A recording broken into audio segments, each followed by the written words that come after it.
Hi, everyone, and welcome to the final week of your online learning experience. This week, we're going to look at titrations, which are a very important lab technique. And in the homework assignment on the web page, I'm going to include a link to an online lab that you can do so you can get an idea of how a titration works. For those of you who will be taking AP Chemistry next year, you'll definitely be getting to do titrations. So don't worry about that.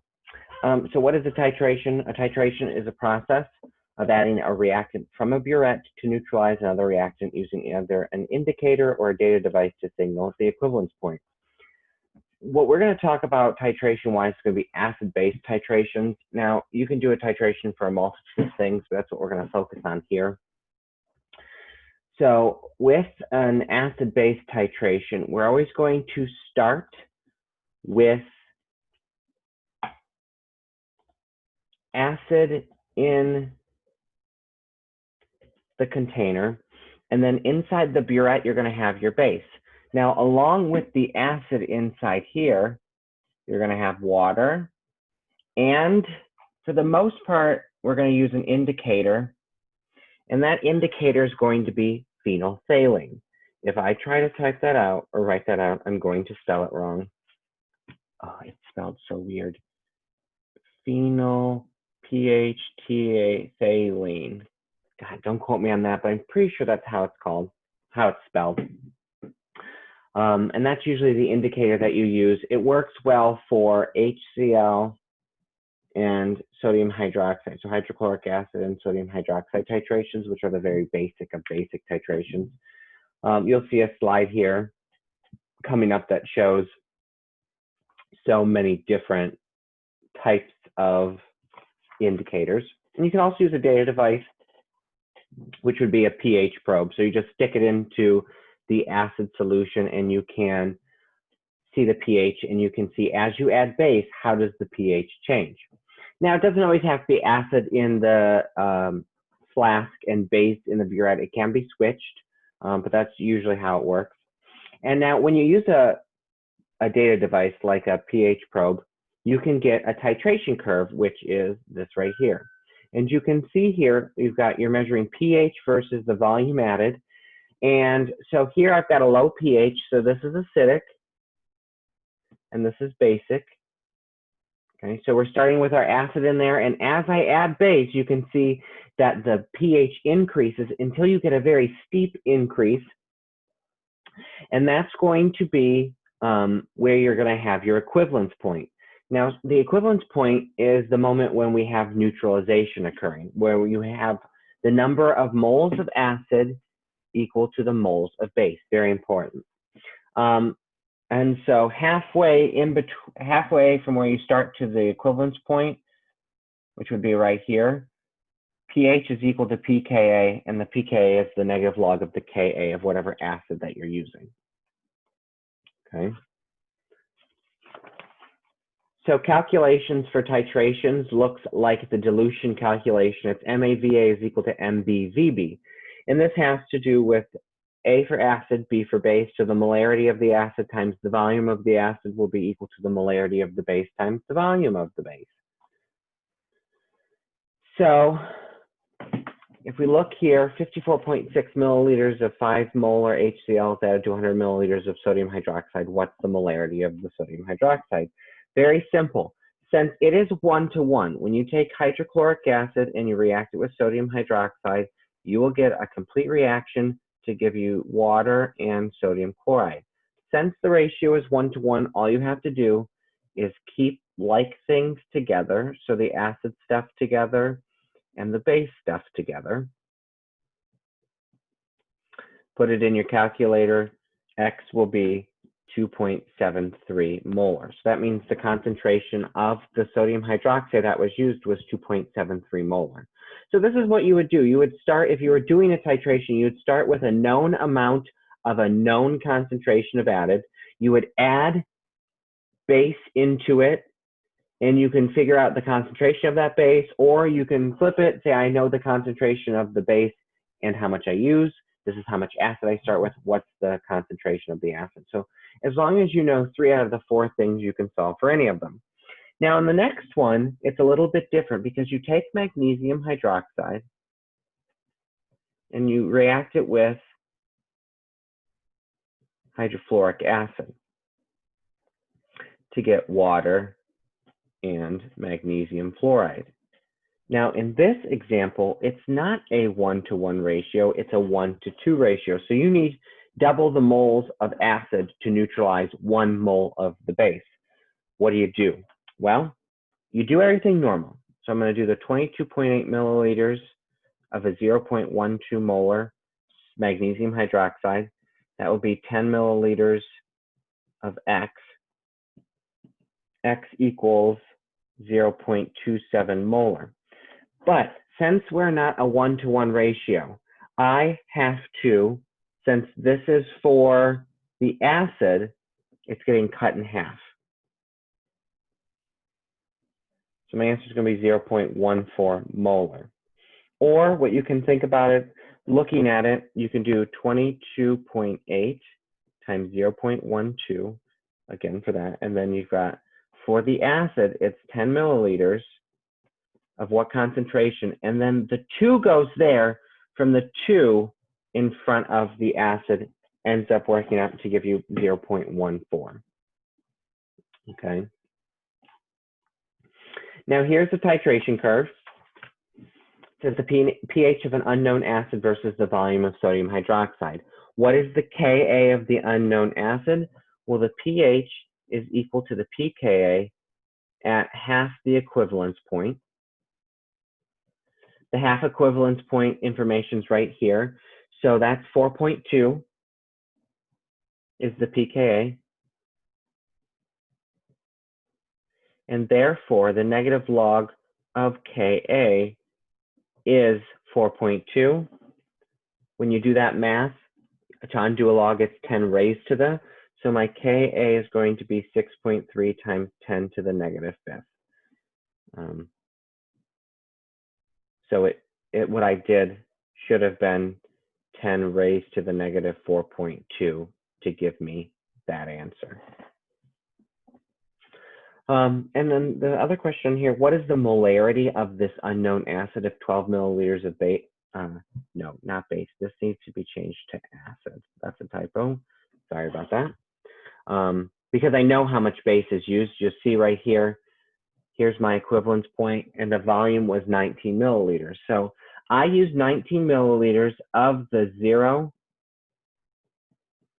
0.100 molar sodium hydroxide. If I used 12 milliliters of the acid, what is the concentration? And so X equals 1.6 molar. Okay. Pretty simple, especially since it is an equation that we've seen before. And finally, the last 2 pages here. Indicators, a little bit more about indicators. What they are, they're substances that react with the hydronium or hydroxide ions to become acidic or basic in response. And substances change colors at certain points. So when you're looking at an indicator, which indicator to choose, you want to look at where's your equivalence point going to be. Now, I'm not going to go into the details because that's a little more advanced, but equivalence points don't always occur at 7. Neutralization doesn't always occur at 7. So if you got a strong acid plus a weak base, your equivalence point is going to be less than 7 because the strong thing will end up winning. So if you had a strong base and a weak acid, your equivalence point is going to be greater than 7. And so if you're strong acid plus strong base, the equivalence point is 7. Okay, so keep that in mind. And finally, we're going to do a couple of calculations here. Calculate the pH of a solution during a titration of 25 milliliters of 0.25 molar sodium hydroxide and 0.50 molar of hydrochloric acid at the following times. When you have 10 milliliters of HCl, when you have 50 milliliters of HCl. So when we do titrations, we really want to think about it as moles. Moles of acid will be equal to moles of base at the equivalence point. So the first thing I want to do is figure out, okay, I start with this much of that concentration of sodium hydroxide. How many moles is that? Molarity times liters equals moles. So 0.25 molar times 0.025 liters gives me 6.25 times 10 to the negative third moles of, really the thing that matters is the sodium hydroxide.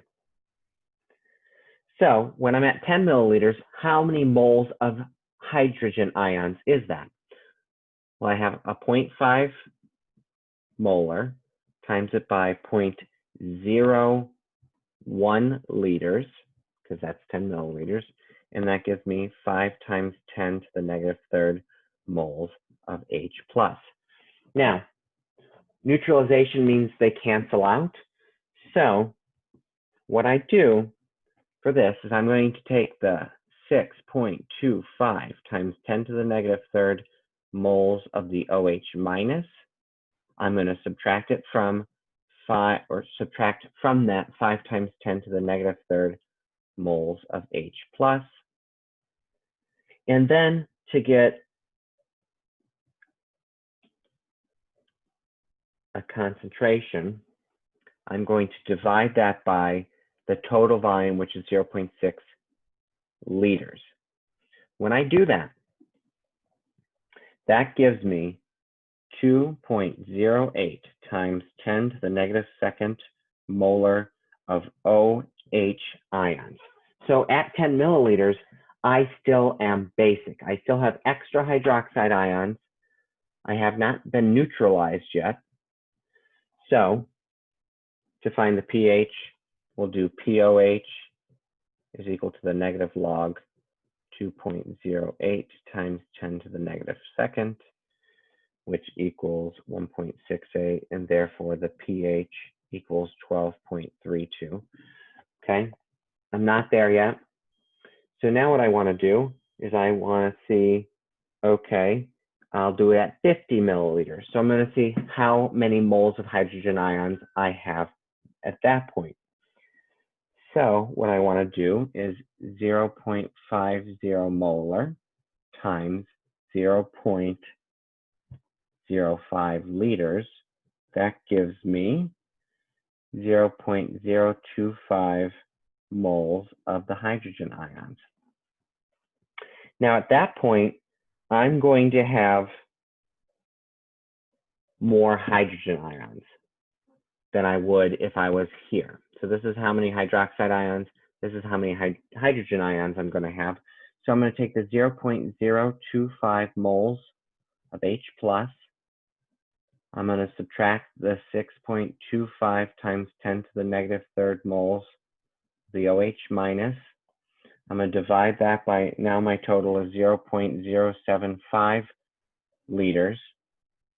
And that gives me 0.25 molar of the H plus, and then I can just say the pH is equal to the negative log 0.25, which equals 0.60. Okay, so when I'm at 10 milliliters, I have extra hydroxide. I haven't been neutralized yet.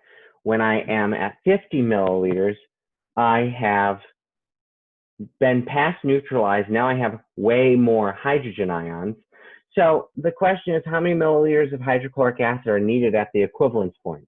Well, between sodium hydroxide and hydrochloric acid, it's going to be a 1-to-1 ratio. So I'm just going to do my very basic MAVA is equal to MBVB. So 0.25 molar times 25 milliliters will be equal to 0.50 molar times X And so my equivalence point, it should be 12.5 milliliters is when I am completely neutral. And at that point, my pH should be 7 because they're both strong acids and strong bases. Now, that's it for this week. That's it for acids and bases. And that's it for the school year. So if you stuck with me through these 7 weeks of online learning, I just want to say thank you. It's been a interesting, let's say, year. I'm sad that I didn't get to spend the whole year with you guys. I know some of you, probably the ones that are watching this, will be taking my class again next year with AP Chemistry, and I really look forward to that. So all I can say is have a great summer, and I look forward to seeing all of you in the fall. All right, bye.